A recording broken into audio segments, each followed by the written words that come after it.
Good morning. So, this week's midlife conversation is going to be an absolute cracker. So, I am joined by the amazing Heather Agan Visser, which, first of all, can I just say your surname is so beautiful and so incredible.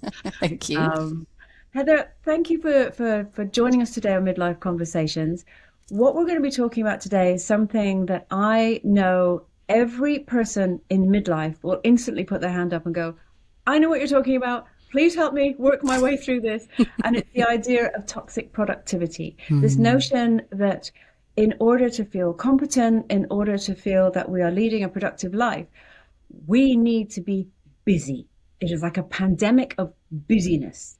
So let's break it down to start off with. And I want to hear more about how you got into doing what you do now so that you have such a brilliant overview on this whole idea of toxic productivity. And the reason I ask this is mm. because this used to be you.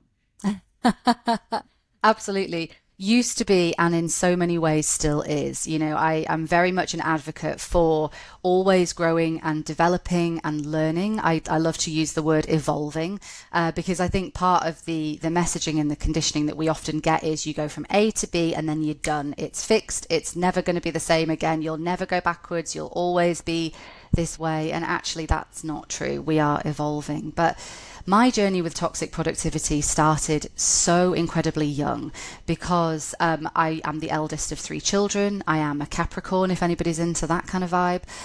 But from a very young age, I learned that in order to have value and to present as somebody who would be praised and recognized, I had to be organized, I had to be doing things, I had to be helping, I had to be showing up, I had to be seen to be a doing person rather than a being person. And of course, when you're that age in your formative times, you don't question it, you just do it. And how that sort of transitioned as I got older was not just, academically doing as well as I could, which was fine, stood me in good stead, but then into my career in events. I very deliberately chose a career in events management initially. It's different to what I do now, where I threw myself into a world where everything was valued on what I could deliver. Everything was valued on how productive I could be. Late nights in the office, absolutely yes. Working at the weekends, absolutely yes. And that sort of amalgamation of my actual life, my personal life, and my work life, what that ended up doing was creating this need for me to always be busy. So my productivity at work didn't end at work. I found myself not being able to sit and settle at home. I would have to be loading the dishwasher, unloading the dishwasher, doing the ironing, cleaning the floor, doing the washing, making sure that this happens. The domestic list particularly is endless, but it goes beyond that as well. And I've just started to reflect as I transitioned into the coaching and the facilitating that I do now. And I thought, oh, this isn't going to serve me in this new iteration of the business. This isn't going to serve me with who I am now. I actually don't want to do this anymore. And so I started to look at my toxic productivity traits and the productivity guilt that would come in if I dared to not play into that role. And that was just an incredible unraveling journey, which I'm still on now. I'm still evolving even today.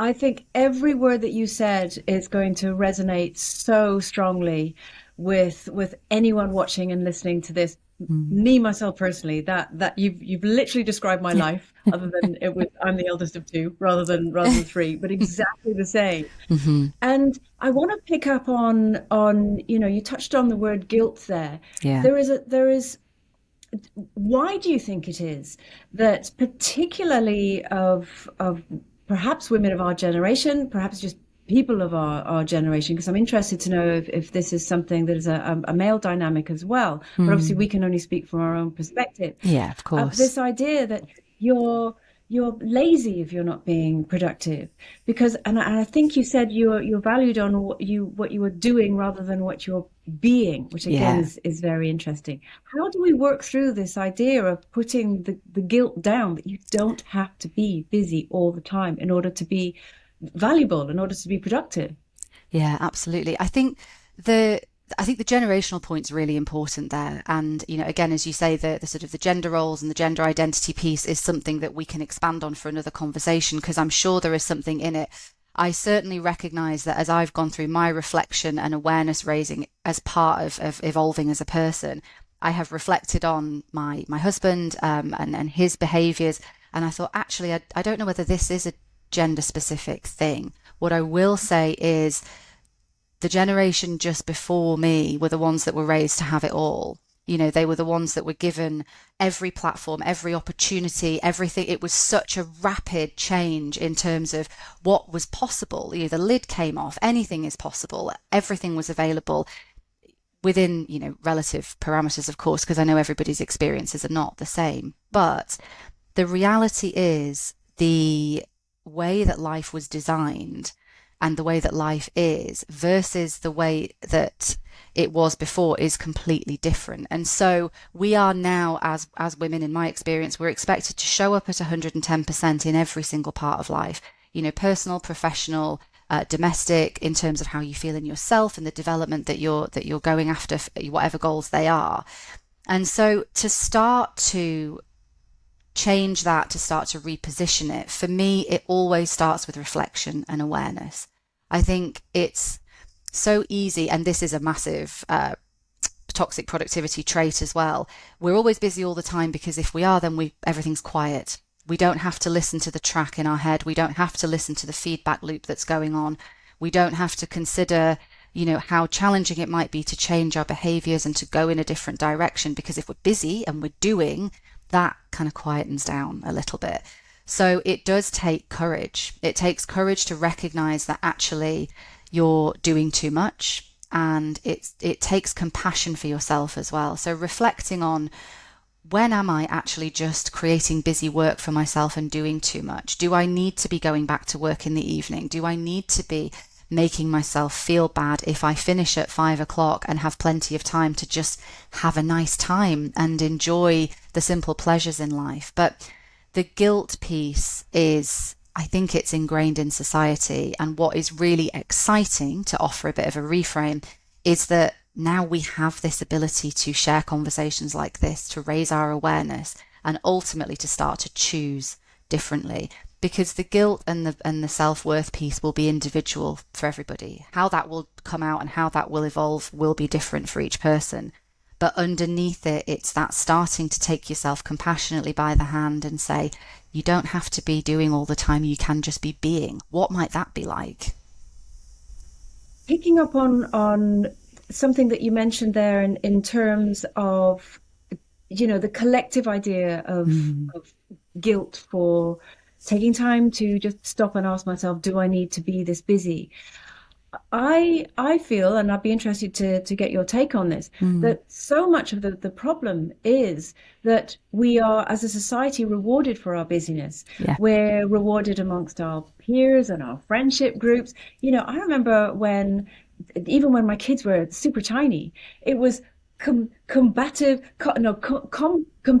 sleeplessness, as in, oh, I only had 2.5 minutes sleep last night. Really? Well, I only had 30 seconds sleep. You know, how busy are you? Well, I'm this busy. And then you go into work. You know, well, I got in at 7 a.m. and I stayed till 10 a.m. And then you see all the social media feeds across whatever platform we care to mention. And it's about slaying. It is about, you know, whether you are slaying in your lane or slaying outside your lane, or whether you're being boss bitch or whatever the terminology is. Really, the undercurrent there is about it is at the grind. And this is something I personally really struggled with when it came time for me to metaphorically take my hands off the steering wheel and go, this is insane. Am I not doing it properly? When it seems all I'm hearing is the only way to succeed is to be nose to the grindstone. Nose to the grindstone is an old-fashioned term, but in whatever format it's happening now on TikTok, Instagram, Threads, Twitter, whatever there is. Yeah, and nose to the grindstone is a really good, a really interesting phrase for us to just look at and interrogate a little bit, because so much of the way that we are conditioned to show up for work, let's just specifically focus on work and output in a, you know, almost a capitalist sense. And, you know, how much are you producing? How are you earning your salary? What are you doing? The way that we are conditioned to work, the way that we were educated, the way that all of our society has been designed is post-industrial revolution. So well over 100 years ago. And the way that life has evolved and changed, I mean, if you even consider the last few years, we've had 40 years of change in the last 4 years. So if you're feeling a bit tired and overwhelmed, that's probably why. I'm exactly the same. But if you then even take a few steps back and look at what was happening in, the early noughties, the 90s, the 80s, the 70s, the 60s, all the way back into earlier in that century, the way that we are still expected to show up and deliver and work and create that, that work, that abundance for ourselves and create our salaries and buy our houses and do whatever, has all been designed on showing up to work in somebody else's business, to work and do something else from 6 a.m. to 6 p.m. The human rights in terms of right back at the beginning of the Industrial Revolution, they didn't even have lunch breaks. It wasn't children were working there. It was just insane and in pursuit of capitalism, right? And if you look at the trickles and the echoes that have still come through into today's way of working, it is, I have to show up at this time. I am allowed an hour for my lunch if I'm lucky, but actually, how much more am I worth if I don't ever have my lunch? How many times have we heard that? I know I have. And so you sit there and you think, I feel guilty for clocking off at 4. I feel guilty for going on a 2-hour walk in my lunch break. And it's because we are still in that echo chamber of this is what it means to be a valuable human. You show up at this time, you deliver this much output, and you're not worth the same if you don't. And frankly, as we are moving into this new way of working and living, and we're all going through this collective shift, what worked before doesn't work now. And you mentioned taking your hands off the steering wheel. I'm curious, if I may, to ask you, how did that feel when you made that decision? What was the transformation that came?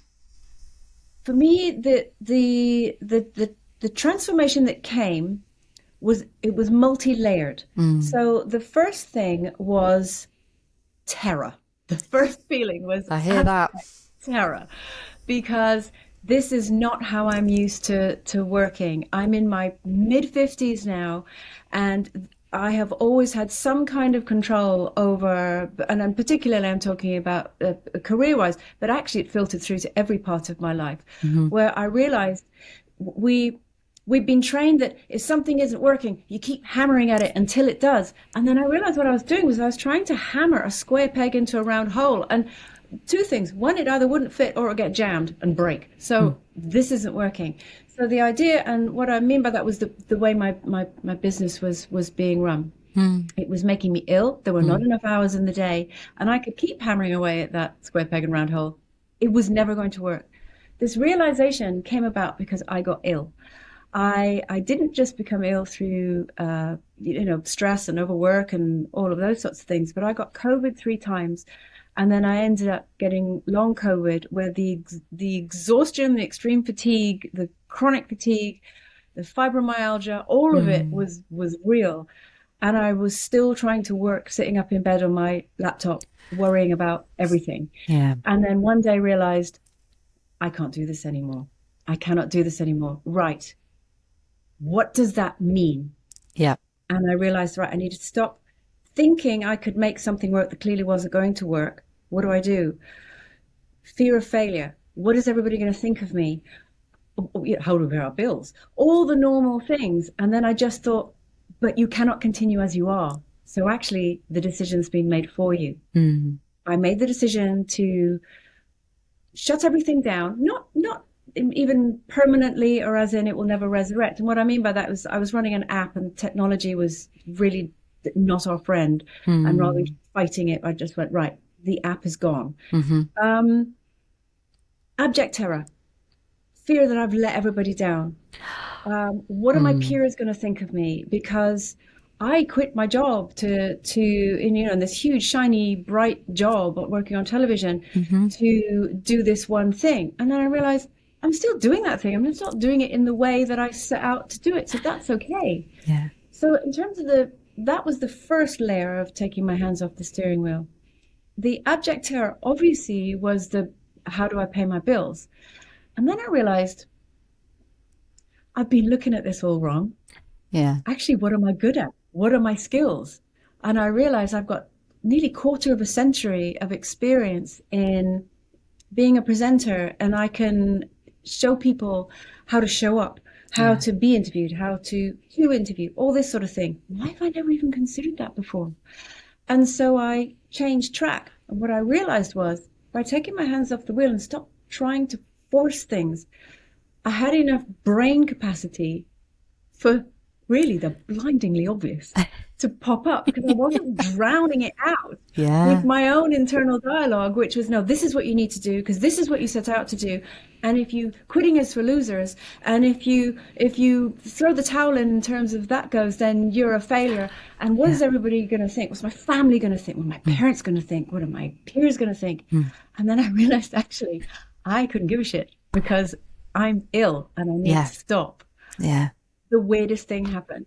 Taking my hands off the wheel, I'm not going to lie, the first 6 weeks were traumatic. It Yeah. was very, very challenging across Yeah. every sphere. Mm-hmm. And what I did was I focused on my one objective now. Let's break everything down to what is my one objective. My one objective is to get well. Because Yeah. if I'm not well, actually I can't work anyway. Yeah. So don't even think about that. Yeah. And for what month are we in now? September, 6 months or so? That's all Mm. I've been focusing on. And meanwhile, the vehicle that I've been in with my hands off the wheel has automatically gone into a flow of I feel where it should be. Mm. And now I'm working in a way that serves me. I'm doing things that I really enjoy. One of the things is this, having Mm-hmm. these conversations. I love these conversations. But also I'm working with businesses. I'm collaborating. I feel like I'm inputting something that is useful to their industry, by sharing my learnings. Mm. And I realized actually I am doing what I set out to do. I was just doing it in the way I thought I should, not in the way that really I could. Yeah. And everything changed. Yeah. Such a powerful experience. And what really came through for me in that, because I have my own, and I'm sure everybody watching this will have their own if they reflect on it, right? The power of actually just surrendering a little or surrendering entirely and allowing life to fall into place. It's exactly the same. All of the themes of this conversation are so resonant and connected to each other. We feel we have to show up and squeeze everything really tight and focus on the how and have 1, 2, 3, 4, 5, 6, 10 steps in front of us. Otherwise, we don't know what we're doing. People will think we're idiots. People will not trust us. We won't have value. What will our parents think? What will our children think? What will our colleagues think? All of that stuff. But actually, I feel as if so much of what's going on for us as a collective at the moment as well is this: you're looking the wrong way. It does actually get to be much, much easier. Look at the tools we have. Look at the technology we have. Look at the flexibility that many of us have. And even if hybrid working, I'm thinking of as an example, even if that is being phased out in your particular situation or anybody's, we still now have access to each other in a more flexible way of living, and we can be connected. It's what we choose to do with it that's the thing. And often we just sort of, we walk ourselves into the corner all the time thinking it has to be this way, it has to be this way, because I daren't look over that way and think, actually this could be this whole expanse of opportunity that I'm not even seeing. So I suppose one of the things I think about often is, yeah, but how do you get ahead of it without getting ill? How do you stop feeling like you have to be a human doing rather than a human being and burning yourself out? How do you stop doing that? And I think the learning for me so far has been to, whenever I know that my brain feels like a hamster wheel, pause and actually connect back into my body and just calm and create that space and essentially make no decisions from the hamster wheel.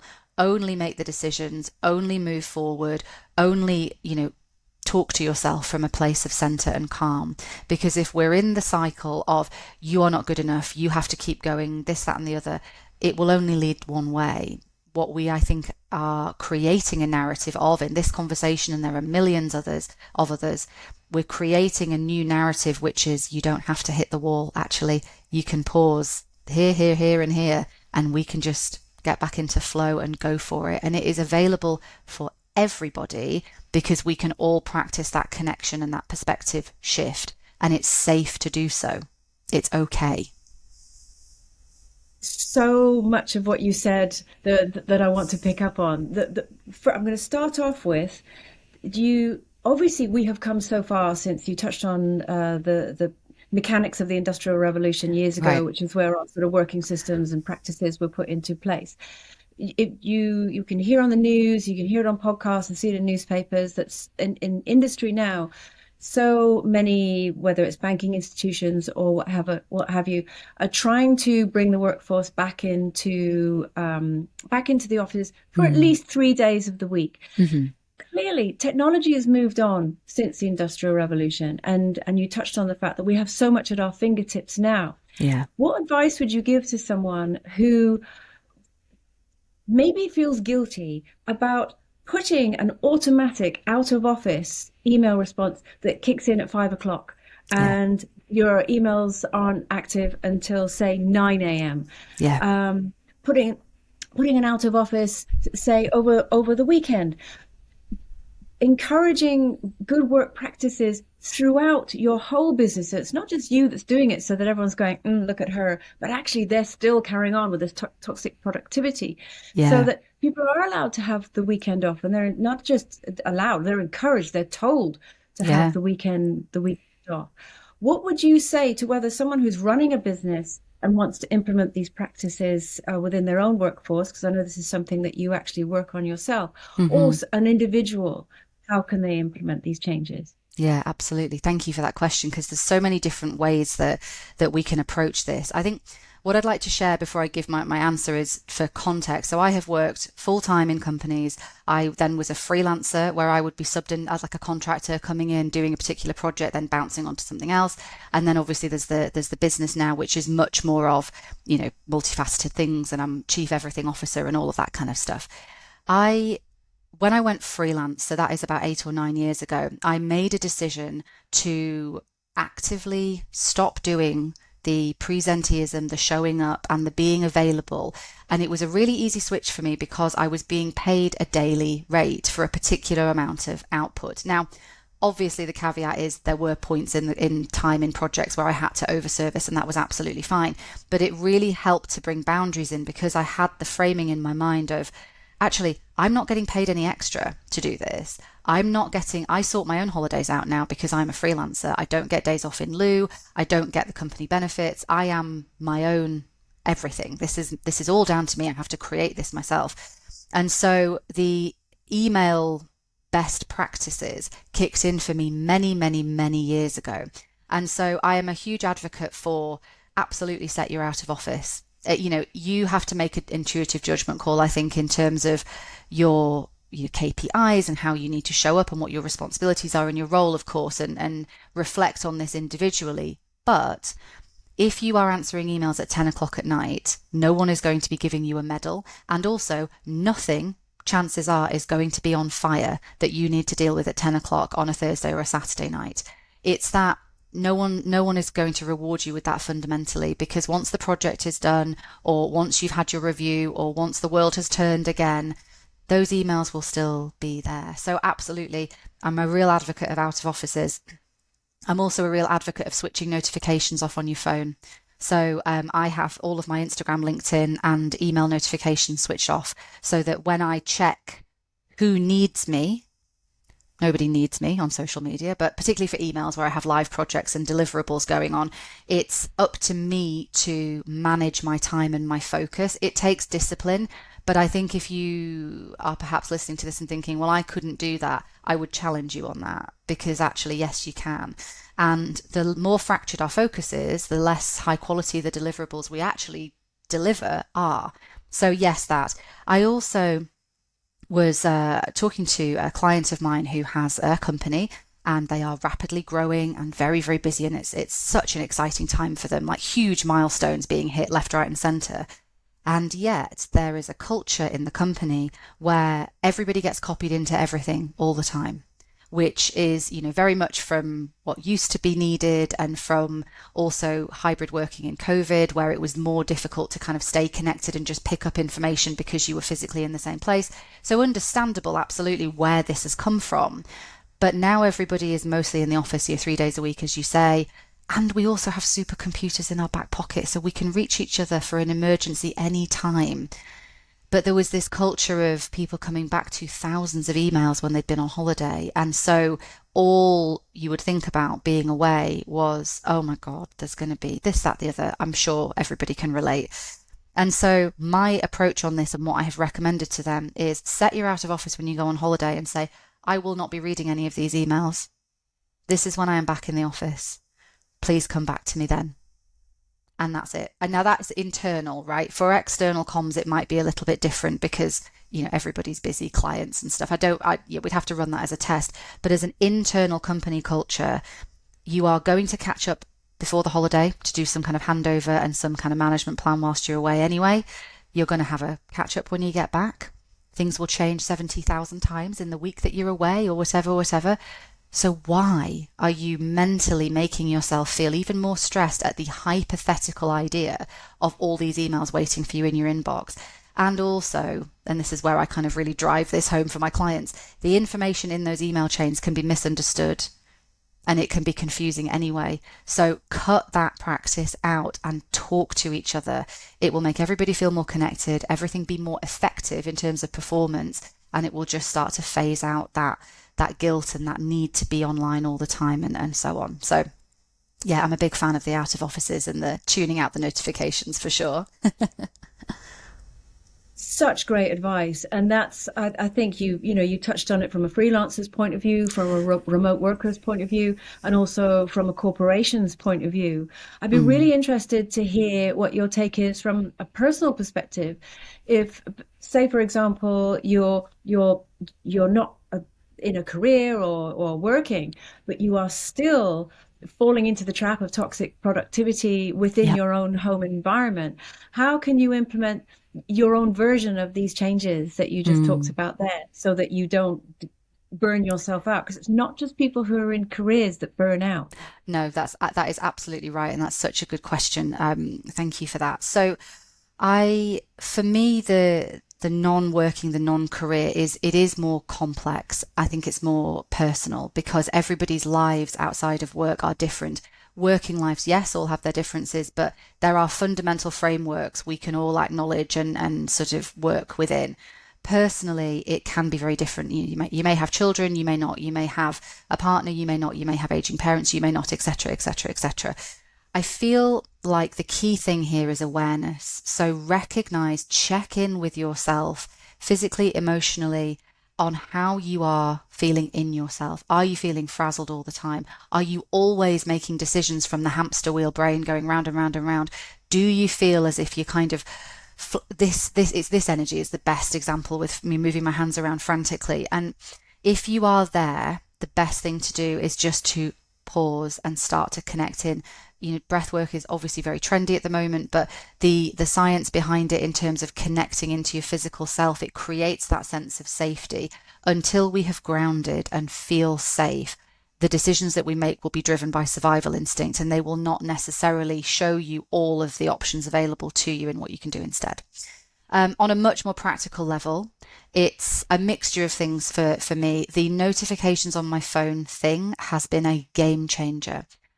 Because we all have challenges with addiction around our phones. Of course we do. We've never as a species had to navigate this much information, this much dopamine hit, this much, oh wow, this is amazing all the time. The compulsivity that I have around my phone sometimes, it takes me a minute to register. Why are you picking it up to move from room to room? You don't need it. So having your notifications off really, really helps. That has been a game changer for me. Equally so, practicing good hygiene around your phone when you're going to bed, keeping it out of your bedroom, keeping it as a separate thing, just having those boundaries, because whenever we're trying to change a fundamental part of how we feel we have to show up in order to have value, making those changes first, you'll get a lot of kickback from your internal system. All of these behaviors and habits are not something to make yourself feel bad about. They are there to make you feel safe, to make you feel valuable. They're all there for good intentions. They just might not serve you very well now. And so go easy, go with compassion and be good to yourself, be patient and kind to yourself. But also be the grown-up in your life and have those boundaries. Honor the promises you make to yourself in terms of, do you know what? I don't need to be scrolling on social media at 11 o'clock at night before I go to bed. I don't. I'm just going to put it down. If I do struggle to sleep and I'm awake at 3 a.m., I'm going to have a book or I'm going to have a notebook or something next to my bed that isn't the instant addiction dopamine hit of my phone. So having good practices around technology, I think, is really, really important. The other thing I would say is to consider the last time you did something for yourself just to be. And this is a big thing. It's a huge, I think it's a huge thing for women. I think it's a really challenging thing to give yourself permission to have pleasure in your life that is just for you. Do you enjoy baking? Do you enjoy painting? Do you enjoy just going for a walk without distraction? What do you love? Do you love, tinkering with a car engine on the drive? It literally can be anything. When was the last time you allowed yourself to do that just because? And starting to figure out what drives you to be a human being rather than a human doing, and starting to give yourself permission step by step to do that. So many amazing takeaways. So many brilliant takeaways. And each one of them so easy to implement. They're not difficult. They're not. And what I would add to that is perhaps this notion, and I understand this from when I've been coaching women in my This Girls on Fire community, is the same questions that would come up time and time again around this sort of issue, was recommending that everybody sit down as a family and have this conversation so that you're not like a salmon battling, upstream, because everyone else is still in the same toxic productivity kind of habits, even though they may not see it as that. So, have a sit down chat with if you are with a partner, with children, with whoever you live with, and just say, look, this is something that I'm going to need to make this change for all my well-being, my emotional well-being, physical, mental, all of it. And actually, one, it'd be really helpful to me if we all did it together, but also I think it'd be really helpful for you. So from now on, we're all going to either leave our phones downstairs, or I actually have my phone upstairs in my room now because I've got teenagers and they're out. I need to know that all notifications are off other than like emergency they can call. But it's in like a version of a box. So I would physically have to get out of bed and reach in, and it's not easy just to reach for my phone. So that's kind of my balancer of this. All my notifications have been switched off for years. I have my phone on either sleep or do not disturb constantly, apart from my the emergency ones with the teens. Even the no phone at the table thing is such a great starting point, because you might think, well, what's that got to do with toxic productivity? Well, there'll be one of you is checking your phone while you're eating for emails. The other one is checking to see what your friends are up to and have I missed anything in my 1,000 WhatsApp groups. And then the other one's maybe just be watching on TikTok. Either way, it's toxic and you're not being present. So putting the phone away as a family, you might not think it has anything to do with toxic productivity, but it totally does.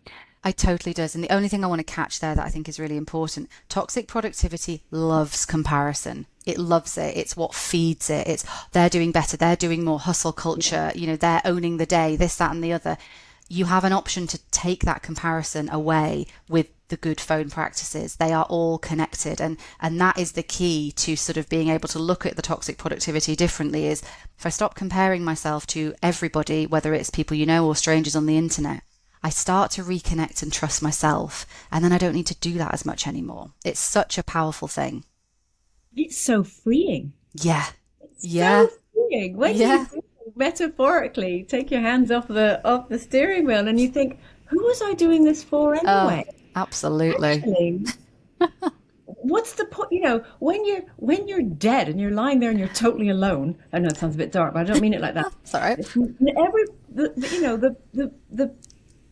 The way I kind of picture it is, when you're alive and it's like the surface of water, you're creating ripples, and everything we do makes ripples, and they all kind of bounce off each other and this sort of thing. But then when you're not here anymore and you go bloop, and the ripples cease, they're all continuing elsewhere. Yes. Why were you bothered about all of that? Just focus on your own ripple and what you were putting out, and don't worry so much about how your ripple looks compared to everybody else, because actually you get one shot. This is it. And once you're gone, you're gone. So as long as it's working for you, don't give a stuff about what anybody else thinks. As long as you're being Absolutely. kind and lovely. This whole Well, don't give a stuff about what anyone else thinks, I think, has gone a bit too far, as in everyone's kind of shouting each other. But I yeah, mean in terms of if it is working for you. yeah, absolutely. And that I love what you just said because my darling dad used to say to me, when I was in my mid 20s and like hustling and doing the event stuff and really breaking myself in order to be this sort of super hustly traveling over delivering kind of person. And she was fine. She was 25. She could do it. It's great. And I remember being in the middle of a horrendous project where, I mean, it was, I like to talk about it as like my watershed moment. It was where I stepped out of that and said, never again. And I would be on the phone to him in the morning, at night time, at this house where we were living in London for the project. And he said, listen, darling, the graveyard is full of indispensable people. If you had to walk off this project tomorrow and come home for whatever reason, they would replace you and it would be fine. And as sort of sobering as that is when you first think, no, but I'm important, I can't, I have to be here, I have to do this. And yes, of course, there are certain things you have to show up and do, and you shouldn't let those go. But actually, when you're overdoing it and being toxically productive and damaging yourself, you've got into the trap that actually it's all more important than it is. The graveyard is full of indispensable people. You got to put yourself first. It sounds dark, but Yeah. it's bang on. Yeah. I think for me, the first step with this is to forgive yourself for making it all about you. Practice that compassion because often with anything to do with personal growth, personal development, going after your dreams, all of that really good stuff, we can often make it a stick with which we then continue to beat ourselves with. And that is, again, that is what toxic productivity loves. So the most powerful thing you can do is disconnect from that ego, disconnect and realize how powerful you are when you accept yourself and you make your moves from there. So practicing that forgiveness and doing something for yourself today that is just for you, that makes you feel really, really good. That would be my first step. I do most of my chatting over on Instagram and I would love for people to come and join me over there. And it's at I am Heather Agan de Visser. So all of the spelling I think will be in the captions on the video so you can find me there. And I would love to connect with you and hear what the takeaways are. I hope you've been enjoying this interview with Heather. Now, for technical reasons unbeknown to me, the very last bit of our interview, which was really just us winding up and saying goodbye, didn't record. So I thought I better come on here and do an official thank you, Heather, for joining us. And if you want to hear more about Heather, I will put all her links into the blurb here down below. But that is it for me for today. And join us next week for Midlife Conversations. And if you want to join in the conversations, don't forget you can always head to Facebook where you can find the private Facebook group that is linked to this YouTube channel. And it is Andrea McLean's This Girl Is On Fire. Just click the link to join and I'll see you there. Have a great day. Bye-bye.